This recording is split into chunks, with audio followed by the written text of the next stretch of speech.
My friends called me a simp. I worked 3 jobs, all to put my girlfriend Scarlett Reed through law school. She'd say, Ash, when I pass the bar, I'll come back to you. Ash, when I get confirmed, I'll marry you. Ash, when I become a partner, we'll get married immediately. My friends told me that once they make it, they often ditch their loved ones. I didn't believe them, and I waited 7 years, until my mom was nearly assaulted and accidentally killed her attacker. Frantically, I tried to reach Scarlett, but I couldn't get through. Desperate, I had no choice but to go to Zenith City to find her attorney Reed. Which attorney Reed? Oh, you mean Scarlett, don't you? Attorney Reed is already a senior partner at our firm at such a young age. She just married our boss's son, and is on her honeymoon. The receptionist picked up a box of wedding favors from the desk. Here, the firm gave these out recently. Their wedding photos are gorgeous. I stared at the wedding favor box the receptionist handed me, at the names and the wedding photo. My mind exploded in a deafening buzz. Scarlett Reed married? My girlfriend of 7 years, 7 years of long distance, the woman I'd poured everything into to get her through school, was married? My face went ashen. My fingertips trembled. I didn't even notice the papers I was holding slip to the floor, my airway instantly constricting, leaving me gasping for breath. The receptionist looked at me, surprised. Sir, are you all right? My gaze remained fixed on Scarlett's picture. Snapping back to reality, I shook my head, my throat tight. I'm fine.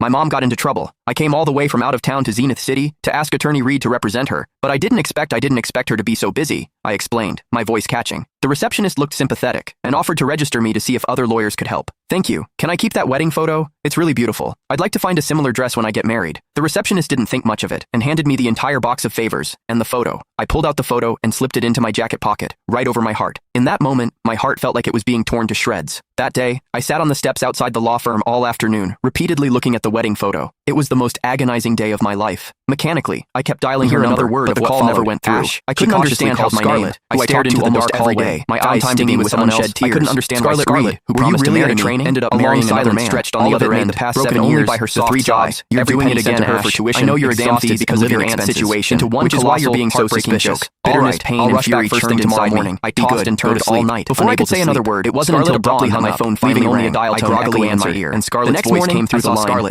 looking disheveled. Where are you? Rushing towards me outside the law firm. I forgot to tell you. She hadn't even had time to change into her professional attire. It was a closed program. No phones allowed. I just got mine back. I'm so sorry. I'm booking a ticket back right now. It's all my fault. Wait for me. I shouldn't have gone on that business tone on the phone. Would have sounded like genuine concern to anyone. If I hadn't personally received her wedding favors, I might have drowned in her deceptive excuses. Scarlett, seeing my distraught state in the years since she joined I was worried about my mother's case. She frequently ended briefly asking about the situation. She pulled me into the law firm, saying she'd ask her colleagues for a referral meeting. I'd occasionally get upset, a colleague ask her attorney Reed with a few words. Now I realize I've been a complete fool. Here for some personal business, the questions I wanted to ask ready on my tongue, but just as I was about to escaping me, a muffled male voice drifted from the receiver. I walked over and took Scarlett's phone in the middle of the night. Shall we give you another case? Such a hassle. Can't even enjoy our honeymoon in peace. The voice sounded strangely familiar. Why aren't you moving? I thought I'd heard it a few times before. The colleague across from us, she had betrayed me long ago. Scarlett must have stepped outside, muffling the receiver. Pulling her hand away from. You can find the full story in my bio. It's free.